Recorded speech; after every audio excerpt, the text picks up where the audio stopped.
I'm Vin. I'm Sori. That's Booby. And Vita and Chip and Colpy. This is a much better lighting. You know it, and I know.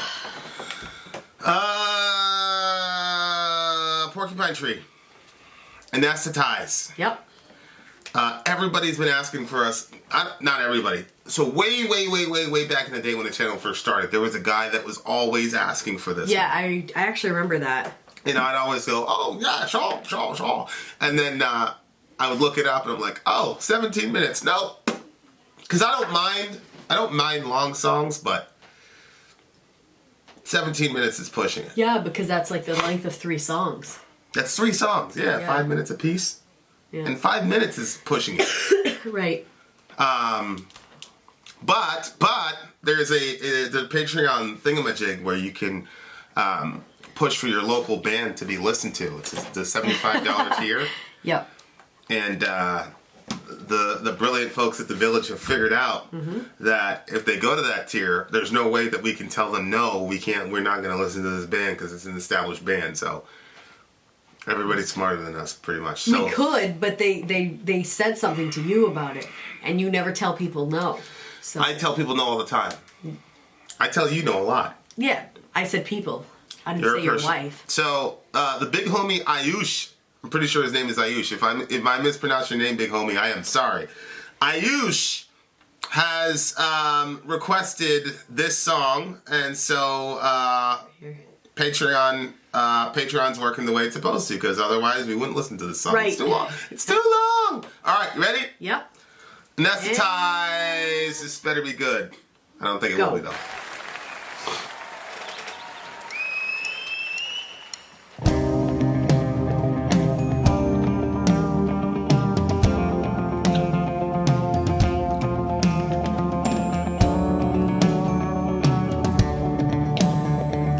Look at that guy's kit. Yeah, it's huge.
dust in my soul makes me feel the weight in my legs, my head in the clouds, and I'm zoning out. I'm watching TV, but I find it hard to stay conscious. I'm totally bored, but I can't switch off.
The ball.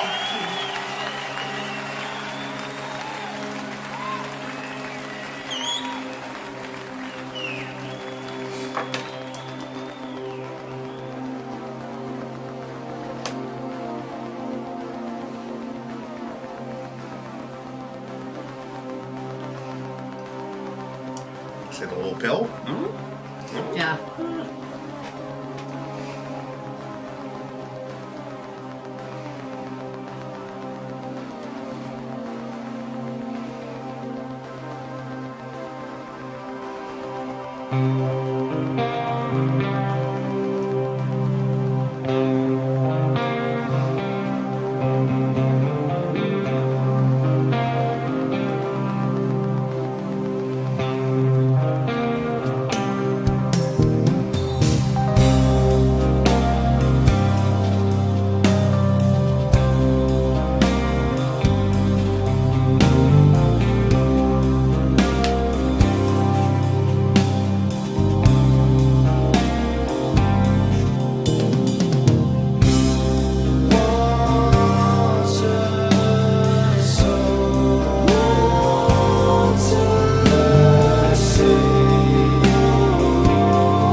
Thank you.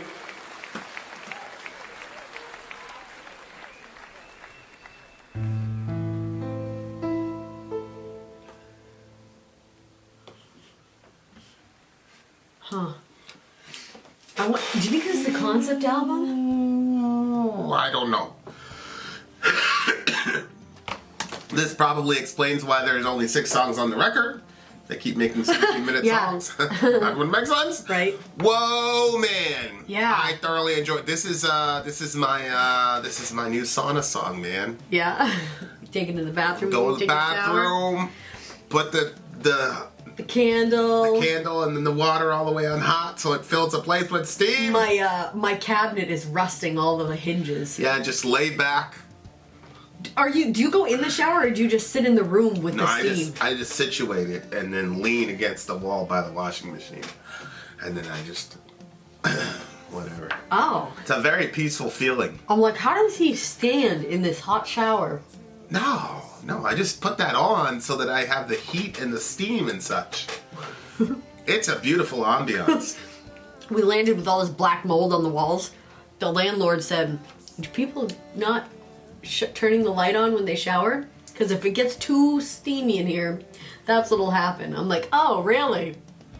How does he know we don't turn on the light? Because there's a fan that goes on when the light flicks on. And because there's no fan, the room is filling with steam. Fan. Dorian used to say fan when he was a baby. Fan. Don't touch it. Because he wanted the fan. Yeah, man, this is definitely one of. I was like, man, this is exactly what Patreon's designed for, because we would have No way. never heard No. this song unless there was like an overwhelming avalanche of Well, yeah, if there was a bunch of people, but requests. most people don't work together like that. Yeah, but good lord, I really, really, really like this song. Yeah. A ton. The his voice kind of like carries you a little bit, like. Well, at the beginning, it had like this Pink Floyd vibe to Yeah. it, the way that they were doing the vocal. Yeah. And Porcupine Tree fans, let me know if they weren't doing any like sound engineering or anything like that. If they pulled that off vocally live Oh, yeah. without any kind of help, Yeah. any digital help, that's crazy that they're able to do that. I think they did it. That's pretty crazy. And then like, I don't know if this is a progressive band. Did it say on Trello if they were progressive or not? But No, it didn't say it's because. pretty crazy to me. Like, they did all these transitions too. They went from Pink Floyd to Korn. Yeah. They went from Pink Floyd to like heavy drop D, I like simple riffage, you know? the sound around. Gosh, I don't even know What? what they were doing with the guitars. I think it was around this point. Could you time stamp it? Yeah. Then there. Yeah. I really like that part. I'm It's like, definitely yes. looks drop D because they're just doing bar cards with it. And the guy's barefooted. Hello, look right there. I know. When you pointed that out, then I'm like looking. I'm like, what? That's some gangstiness right there. Spying in on this guy's feet. And I'm I'm like, roll he in is. there. He's I'm rolling up gonna in roll in his. there and play. He's got bare feet. This is just a brilliant song. Oh my gosh. Yeah, I don't know exactly what we're singing about. The ending sounded obviously like the ending of a relationship. I didn't like the pill. The swirling pill in the background. No, I didn't. Because I feel like that if somebody has or had an issue with using pills as a means of like escape or whatever, like seeing that pill going around if you're trying to not, I think would be, and it was kind of enticing seeming, like the musically and stuff like that. Why would they put that pill up there? Because it's in the hook. Only apathy from the pills in me. It's all in me. It's all in So, you. but so he's saying that he's apathetic because he was using the pills, Right. right? Yeah. Yeah. So I mean that's my favorite part of the song though. Only apathy from the pills in me. Me too. It's Yeah, I all- like that part. That well, you know, obviously my background, you know, my mom used to take these pills, and she's a registered nurse, so she had Yeah. access to pretty much the entire candy store. And she, you know, a lot of people talk about this, especially like bipolar and stuff. Like they try to Yeah. balance you out, and a lot of things that people complain about is that they'll say, you know, the person that I knew was kind of gone. They're kind of like a shell of themselves. Yeah. And my mom was like ODing on them. Not OD like heroin overdose die OD, but ODing in the sense of Like, she was taking way too much, and she was beyond just apathetic. I mean, it was pretty crazy. Yeah. And so I used to always, like, be upset about that. There was an entire summer where I had to basically stay home and make sure that She was good. she was okay, yeah. And, Jeez. of course, and then when it was time for me to go to the hospital for my own mental issues, I ran into the same situation. It was my doctor, Petzel the Pretzel. Shout out to the big homie. But she gave me, I had this whole cocktail of pills that I was taking, and she's like, well, we'll watch and all this, and there was the first set of pills that they gave me were, I can't remember. I was on Wellbutrin. I mean, that was what they ended up giving me and reducing a bunch of other stuff, but They tried a few things first. well, yeah, I had this whole cocktail of things that I take at the end of the day, and I was like, phew. And then the first time she came, it was like on a 10-day rotation. The first time she came to visit me, she's like, nope. You were just Pencil was like, nope, Yeah. we're changing this right now. She went and got the consent form or whatever, because I was 18. Yeah. So I had to consent to. That's good that she even erratically. cared. Oh yeah, she was really, really good for me. Some people would be like, well, he's calm now, so good. Yeah, she was very, very good for me. And she immediately, because usually she said, usually there's adverse reactions, blah, blah, blah, but over time. Yeah. But then when she saw him, she's like, nope, No. nope. She changed that with the quickness. She's like, sign here, here, and here. And Not everybody has that experience, I'm sure. yeah. Where somebody actually cares about them to... I was the youngest one on the floor at the time. I was like 17, 18. Yep. And I think she kind of had, and I was beefing with my mom and such. I think she had a real maternal, Yeah. She kind of had a maternal vibe to her, and so she was really, but our society is medicated like crazy. It's like everybody's on some sort of like to me. Oh, I know. Like to me, whenever you go in, and they'll always ask you, like what are you on for medications? Right. And like I'm one of those people that's like, I don't want any medication in my system. Like I don't trust them. It's my conspiracy stuff, probably mostly. But I'm like, I don't trust what's in those, and so I've always been like against it. There was one point where I was kind of like considering it. That's because I was like, I need help. But for the most part, I've always been like harsh against it. But they're like, nothing. You're not on anything. No, I'm not on anything. Like, and you can tell they're kind of like, yeah. And then now there's something wrong with you because you're not on something. no, actually, the lady said she's like, well, you're the most normal person that showed up here tonight. She said that to you. Yeah. Allahu Akbar. I had to go to the emergency room one night. Yeah, the song kind of reminded me a little bit of Holden from Catcher in the Rye, a little bit, especially like toward the end when you were holding your hat in the breeze. Oh, And yeah. just the way Really? that Holden is sort of this post-adolescent guy trying desperately not to grow up, but at the same time, like, he's having an extremely difficult time processing the adult world. Yeah. And finding his way there, and it kind of, like, this is kind of a modernized perspective on that to some degree, because it's like only MTV. Yep. So it's talking about basically pills and like the over medication of society, and then media. Mm-hmm. And then people come up with their philosophies from that milieu. It's like, how much critical thinking is actually happening in the minds of the folks in our generation. It's like you've got a combination, you've got constant media over and over again, and it's generally, MTV is not the deepest, whatever, and then 3/4 of us are medicated. So like, Right. how much real deep thought is happening in that kind of situation? And I think that's one of the draws of the channel, of our channel specifically. Oh, I think I totally agree with that. Yeah. The confluence of yes, the media we love and the music we all love, but then also sort of the conversation Some that thought everybody and yeah, exactly. everybody can take part in. That I always used to think that when I would go to the mall. The zombie part. With the Yeah, mall? we're lost in the mall, shuffling through the stores like zombies. Well, what is the point? What can money buy? My hands on a gun, I find the rage. God tempt me. Well, what do you say? I think I'm passing out. But just like that, I remember like going to the mall and like seeing people just like going around and like needing, buying, all stuff that wasn't gonna last, you know what I mean? Well, yeah. But in the moment it looks like, but if you're outside of it, you're like, all this stuff. What are like, these people doing? Yeah. Yeah. And I think that part of that comes from knowing another reality.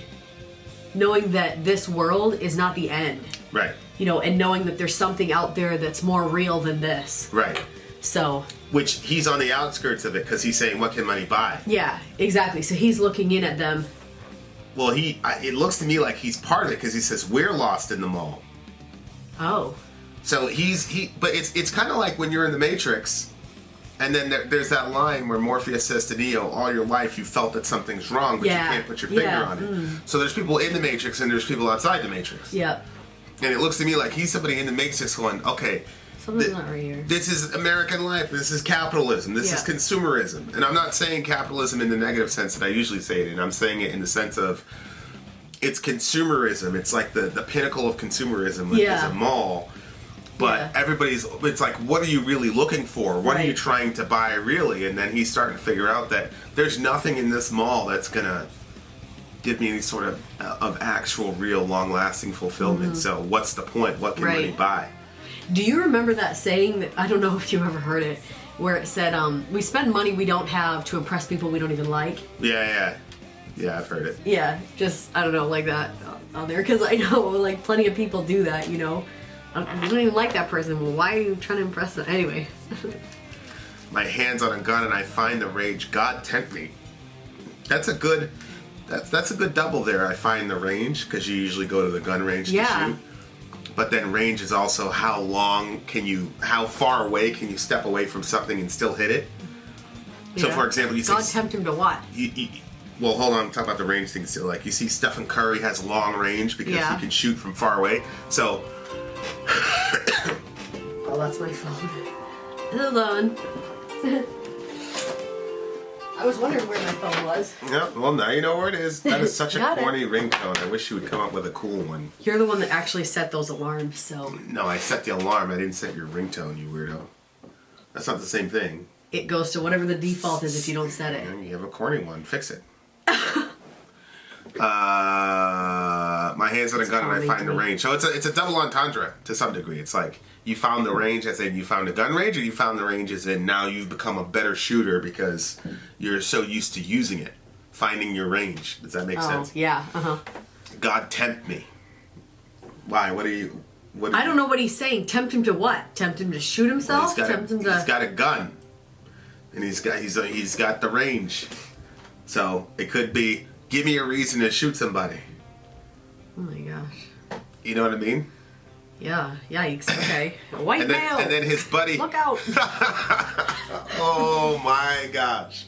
Wow, she said it. Dude, you know what though? Honestly, it's because I was you know how I am with social media. I'm not really on it very much. Yeah. But I was like, I went on one day and I'm like scrolling through Facebook and there was like, all of the shootings that had happened recently are all white males. And then when then there was another one. I'm like, are you serious? It's another one? Scary as hell, man. I'm like, this is crazy. Anyway, go ahead. Scary as hell. Actually, there was a black dude recently that did an active shooter. He killed 5 people because they fired him. Because they fired him from his job. And he knew he was going to get fired. That's why he came to work strapped. Yeah. Killed the HR guy. Killed all. Oh my gosh. It's pretty crazy. I've been in some situations. Remember that boss I used to have? He used to bring me in every time he was going to fire somebody from the hood. Yeah.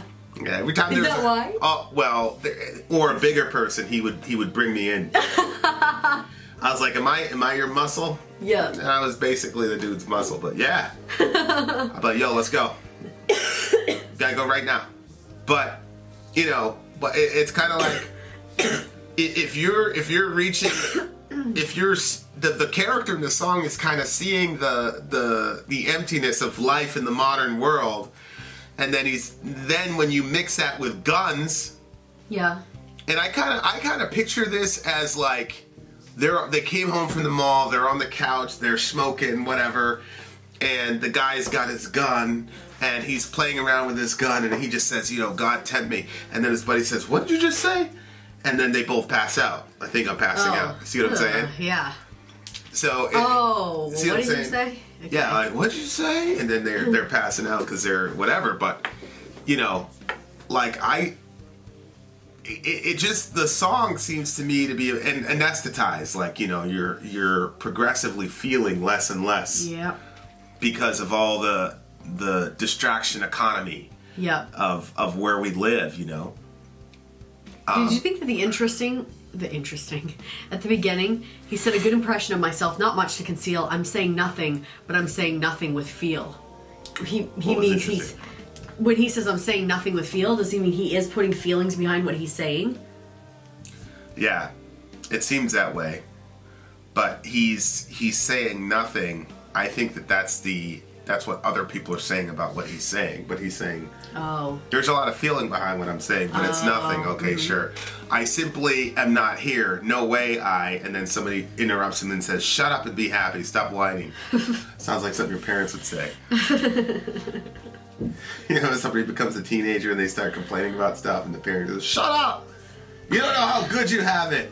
Honestly, my parents didn't really say that to us much. We say that more to the kids. Did you ever complain about your life?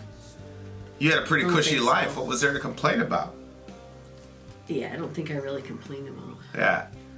I simply am not here. Shut up, be happy. And because of who we are, we react in mock surprise. The curse of there must be more. There's that consumerism. Mm-hmm. Or it could be there must be more in the sense of there must be more to life than this. Mm-hmm. Which then gets, fleshed out a little bit when he's talking about going into the mall. Yeah.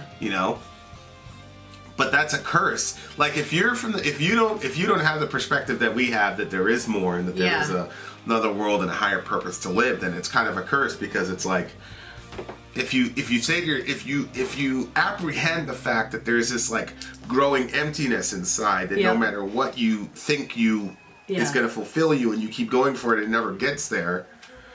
There's got to be something more than this. I think Tom Brady, like one of the early interviews he did, because he won the Super Bowl as soon as he started quarterbacking. Right. And so he talked about there has to be something other than this. Uh-huh. He said that in the interview, which I thought was very interesting. Yeah. And his solution was, win another Super Bowl. Mm-hmm. It's like, subhanAllah, you have 6 now. Yeah.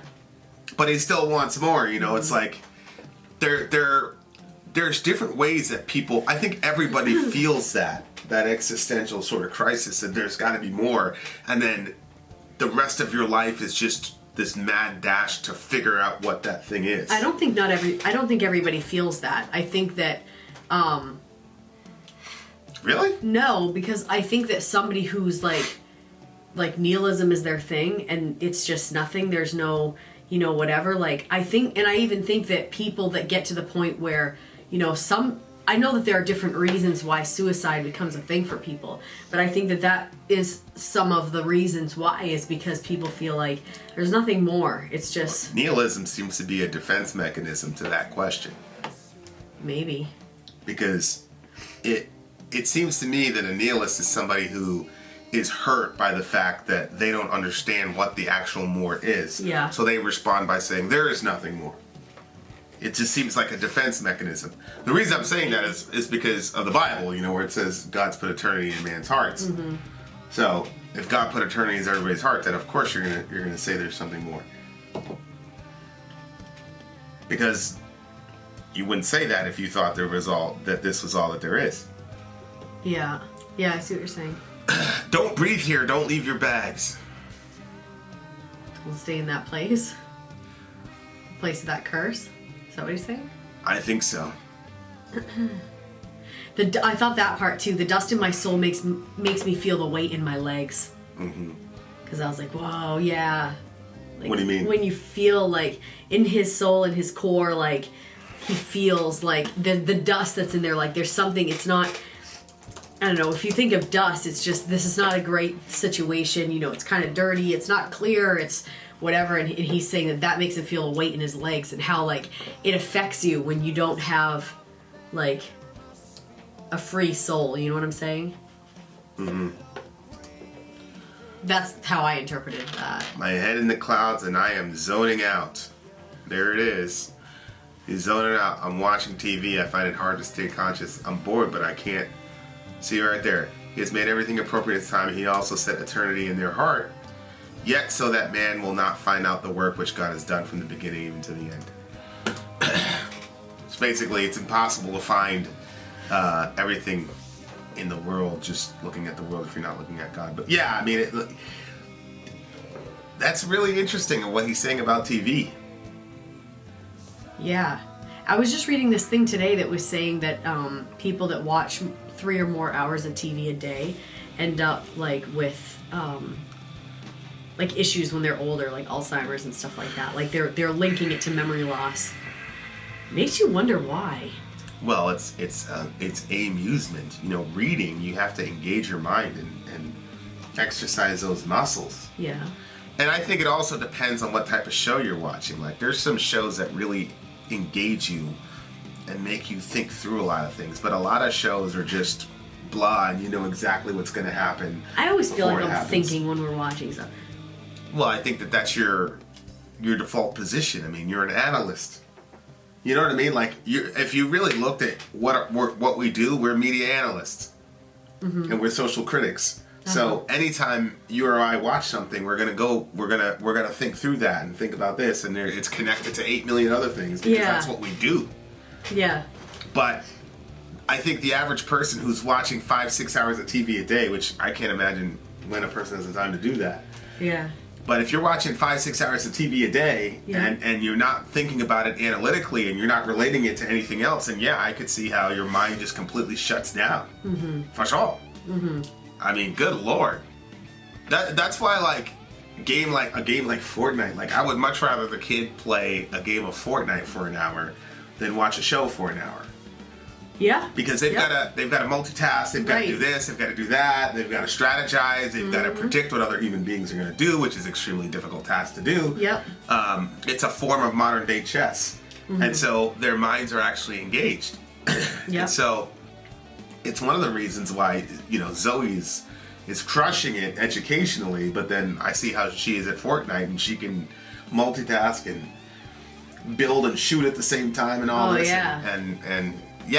But the kids, but I mean, that's a lot of, I've observed a lot of, the kid's going crazy, and then you sit them down and have them watch, you know, SpongeBob or whatever, and it quiets them down. So like a lot of kids are trained from the beginning to just shut their mind down. Because if the kid is fussy, he's fussy because he's unsatisfied with something. And so his little mind is working. He's saying, I don't like this state that I'm in. And then you sit him in front of a TV, and that cancels out his critical thinking mechanism. And so you're training the kid that whenever his mind gets restless, to neutralize it with media. So I think you would, if you had a fussy kid, of course this is a good conversation to have. If you had a kid that was all fussy, you wouldn't sit him in front of TV. You'd rather him be on that little play pad that has all the stuff that he can actually do, but he's not happy with it. He's all angry about it. You'd leave him there before sitting him in front of the TV. No, we never did that. Sit him in front of the TV? We never did that with any of the kids. What do you mean? Your kids were always watching TV. What are you talking about? I'm saying when they were babies and running around and all that, we never did that. How old were they when you started letting them watch TV? Well, it's not that I don't let them watch TV. I'm saying we wouldn't put them in front of a TV as a response to them being fussy. Oh, well, I mean, I didn't have TV. Like, I'm not against TV, but I'm against, the kid is fussy, let's put him in front of a TV and that shuts him up. We never did that. So we'd walk him around, I'd walk him around. Well, Dorian was easy, because you just pick him up and walk him around. And if you picked him up and walked him around, he was fine. I'd show him the cover. I'd say, hey buddy, look at this cupboard. I'd open it and he'd grab the little spice rack stuff.